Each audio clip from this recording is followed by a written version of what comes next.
November 11th, 1918, the guns fall silent on the Western Front. Crowds flood the streets of London. The Union Jack flies from every window, every rooftop, every hand that can reach high enough to wave it. Britain has won the Great War. 4 years of industrialized destruction, and the side with the most credit, because in the end that is what it came down to, has prevailed. But inside the Treasury on Whitehall, there is no celebration. The men who actually ran the finances of the war know a truth that the victory parades are designed to cover. Britain did not win the war on its own strength. It won on borrowed money, and the lender was not a friendly ally extending credit out of shared values and common purpose. The lender was a creditor, a very large, very patient American creditor who now held the financial future of the most powerful empire on earth in its ledgers. In 1914, Britain had been the world's largest creditor nation. It was owed money by almost everyone. By 1918, it had become the world's largest single-country debtor. The United States was now owed so much British gold and currency that the pound sterling, the reserve currency of the global trading system for a century, the unit in which the world settled its accounts, was worth significantly less against the dollar than it had been when the first shots were fired in France. The empire was intact, in the sense that the pink maps still showed the same territories. The flag still flew over a quarter of the earth, but the financial foundation beneath the flags had cracked. And the men charged with repairing it were about to make a decision that would cost ordinary British working people 10 years of their lives. The victory of 1918 was real. The bankruptcy beneath it was also real. And for the next decade, Britain would choose to protect the symbol while the substance rotted underneath. It was one of the most consequential decisions in the economic history of the 20th century, and it was made by a very small number of men whose daily lives gave them almost no reason to understand the consequences they were imposing on people whose daily lives they had never shared. To understand what happened next, you need to understand what the gold standard actually was, and more importantly, what it meant to the men who ran Britain. Before the war, 1 pound sterling was legally defined as a fixed quantity of gold. Not symbolically, literally. You could walk into the Bank of England and exchange your paper notes for gold at a fixed guaranteed rate. The pound was not backed by gold. The pound was gold. Paper with a legal claim on the real thing. This arrangement had underwritten a century of British commercial dominance. The empire traded in sterling. International debts were settled in sterling. London was the financial capital of the planet because the pound was as solid and predictable as the metal it was defined in terms of. When they called it the gold standard, they meant it set the standard. The war had ended all of that. Britain could not finance 4 years of industrialized conflict from tax revenue, so it borrowed, it printed. It suspended the convertibility of the pound to prevent people from draining the reserves. It inflated its currency to pay for shells and soldiers and supply ships and the 1,000 other things that a modern industrial war consumed at a rate no pre-war budget had ever contemplated. By the time the armistice was signed, the pound had lost roughly a third of its pre-war purchasing power against the dollar. The gold standard was gone, temporarily. The pound was floating, uncomfortably, in a world where it was worth less than it had been. To restore the old gold parity, to peg the pound back at the same rate against the dollar as before the war, would require making the pound more valuable than it actually was. That meant deliberately tightening credit, raising interest rates, cutting costs across the economy, accepting higher unemployment as the price of the adjustment. In simple terms, it meant squeezing the real economy until the currency reached the symbolic target. The financial establishment of Britain knew this. They understood the mechanics. And most of them still believed it was the right thing to do. The governor of the Bank of England, Montague Norman, was the most important advocate for restoration. Norman was a brilliant and driven man who had spent his career building relationships with central bankers across Europe and America, and who had a single overriding ambition: to restore the pre-war monetary order that he believed had made Britain the center of the global financial world. His counterpart in the United States, Benjamin Strong of the Federal Reserve Bank of New York, shared this goal. They corresponded regularly, visited each other, and worked in alignment toward a shared objective: the gold standard restored across the major economies, with the pound and the dollar as its twin pillars. The people who would carry the cost of that restoration, the coal miners and steelworkers and textile workers of the industrial North, were not part of the conversation. That was not Norman's frame of reference. It was not Strong's either. By 1924, the political question of when and whether to return to gold had become unavoidable. Britain had been off the standard for over a decade. The pound was floating, and the financial establishment was unanimously in favor of returning. The Chancellor of the Exchequer was Winston Churchill. He was not primarily an economic thinker. He was a politician of grand instincts and historical imagination. And the argument that Britain should restore its financial greatness by returning the pound to its pre-war glory was exactly the kind of argument designed to appeal to his particular combination of patriotism and ambition. He did ask hard questions. He did seek dissenting views. He received the most important economic warning of the decade.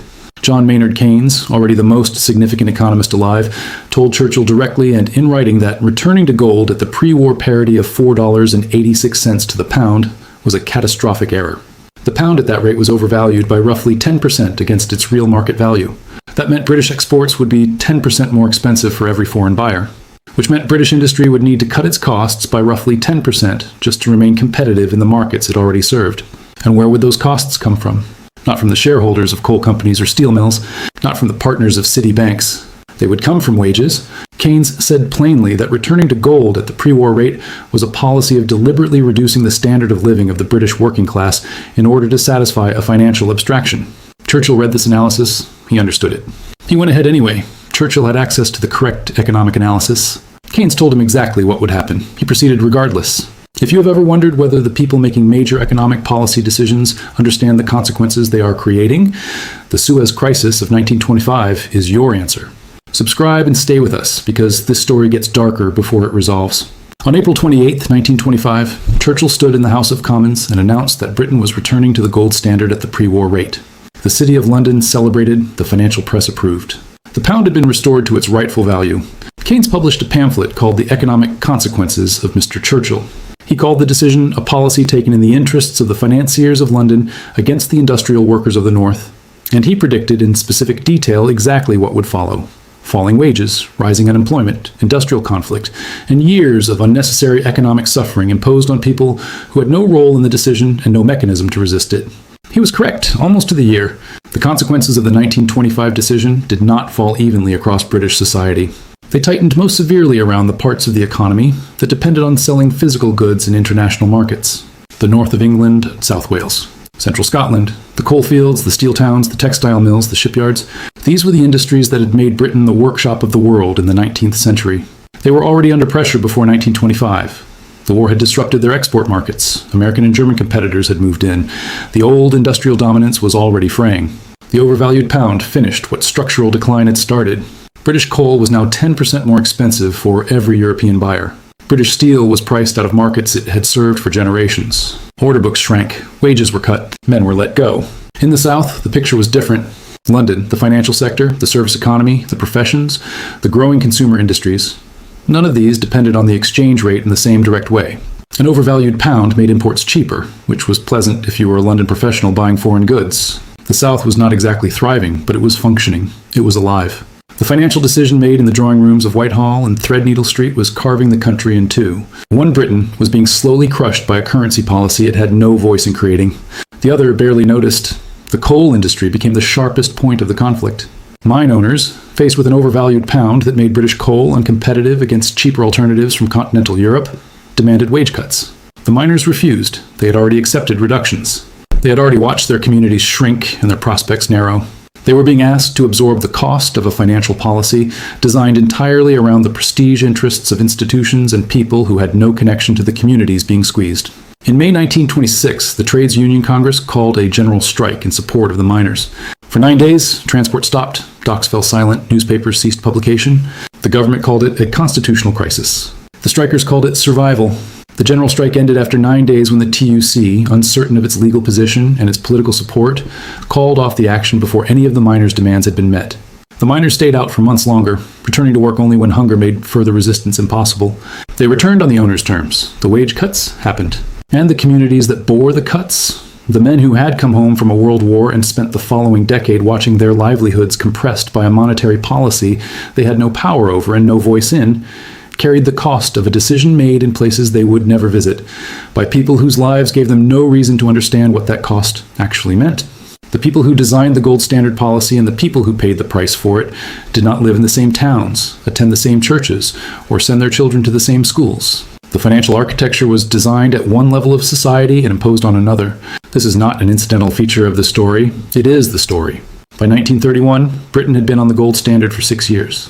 The promised recovery had not arrived. Unemployment stood at over 2.5 million. Foreign investors, watching Britain's reserves drain and its economy stagnate, were selling pounds. The Bank of England was losing gold. The pressure to defend the 280 parity was becoming unsustainable. Emergency loans were arranged. The government fell. A national government was formed with the specific mandate of defending the gold standard. And then something unexpected happened. At Invergordon in Scotland, sailors of the Royal Navy received orders implementing a new round of pay cuts. The cuts were significant. In some cases, more than 10% of wages that were already modest. The sailors had families. They had mortgages and rent and children to feed. They had watched for years the financial system of the country. They served demand sacrifice from everyone who worked for a living. On September 15th, 1931, thousands of sailors at the Invergordon anchorage declined to report for duty. They gathered on the foredecks of their ships and held informal meetings. They sang songs. They declined to take the fleet to sea. It was a labor action. In every legal sense, it was a mutiny. When news of the Invergordon action reached the currency markets of New York, Amsterdam, and Paris, it triggered something the Bank of England had been resisting for 6 years. The confidence that underpinned the pound's gold parity evaporated in hours. Foreign holders began selling sterling. The reserves collapsed. Within days, the defense of the parity was simply no longer possible. On September 21st, 1931, Britain left the gold standard. The pound was allowed to float, and it fell immediately by roughly 25% against the dollar. The financial establishment of Britain had spent 6 years insisting that abandoning gold would be catastrophic, that the collapse of the gold parity would trigger runaway inflation, a crisis of confidence, an economic disaster without precedent. The morning after Britain left gold, the sky was still in place. The banks opened, shops sold things, people went to work. The feared catastrophe simply did not arrive. More than that, the British economy, which had been compressed and strangled by an overvalued currency for 6 years, began almost immediately to breathe again. Exports became competitive. Industrial orders recovered. Unemployment began slowly to fall. The recovery was not instant, and it was not painless, but it was real. The country that had been told for 6 years that gold was the only foundation on which prosperity could rest discovered, the moment gold was removed, that it had been standing on its own feet the whole time. The irony at the heart of this story is almost too large to absorb. The decade of pain, the wage cuts, the unemployment, the general strike, the grinding poverty of the northern coalfields, the communities hollowed out by a policy they had no voice in, all of it was the price of maintaining a gold parity that, once abandoned, turned out not to matter in the way anyone had claimed. The financiers who had insisted on the gold standard were not stupid. Montagu Norman was genuinely brilliant. The Treasury officials who designed the policy were technically sophisticated. They simply placed one consideration, the symbolic credibility of the pound in international financial markets, above every other consideration, including the standard of living of millions of people whose wages and jobs were the actual productive engine of the British economy. The golden straitjacket was not designed to constrain Britain's enemies. It was designed to protect Britain's creditors. And it was not removed by a planned policy decision or an economic insight or a change of government. It was removed by a group of underpaid sailors who had simply had enough. Keynes, who had predicted all of it in 1925, summarized the outcome with characteristic precision. The gold standard had never served the interests of the majority of people inside the British economy.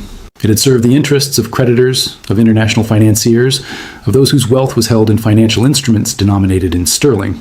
The people who suffered under it were those whose wealth was held in the form of their own labor. When the symbol was finally abandoned, not by intellectual persuasion, but by the physical limit of the people carrying the cost, the recovery that followed proved the point that Keynes had been making since the beginning. The logic that drove the 1925 decision has not disappeared from the world. The belief that a currency's credibility in international financial markets is the primary measure of a government's economic competence, that the confidence of bond investors matters more than the employment levels of working people, that fiscal credibility requires sacrifice from those who depend on public services and wages. This logic is still operating. It operates through bond market pressures on government spending, through the mandates given to central banks that prioritize price stability over employment, through the language of fiscal responsibility that in practice means accepting unemployment as the price of financial symbolism. Different mechanism, same architecture. Protect the symbol. Let the people who depend on wages carry the cost. The gold standard fell not because economists wrote persuasive papers. It fell because the human cost became impossible to ignore and the sailors whose wages were being cut reached a limit. That limit proved more powerful than 6 years of financial orthodoxy. If this changed how you understand the relationship between monetary policy and the people it is imposed on, share it and subscribe. Because this pattern has not ended. A currency is a tool. Its purpose is to facilitate the exchange of real things made by real people. The moment it becomes an end in itself, a symbol to be protected at the expense of the people it is supposed to serve, it has stopped being a financial instrument and become something closer to a faith. And faiths, as Britain discovered between 1925 and 1931, make very bad economic policy. The question Keynes asked in 1925 is still the right question. Whose interests does this serve? Who pays the price when it is maintained? And does the benefit to the people it protects justify the cost to the people who carry it? The receipts from last time are in the archives. The question is whether anyone reads them. History is not over. It is underwritten.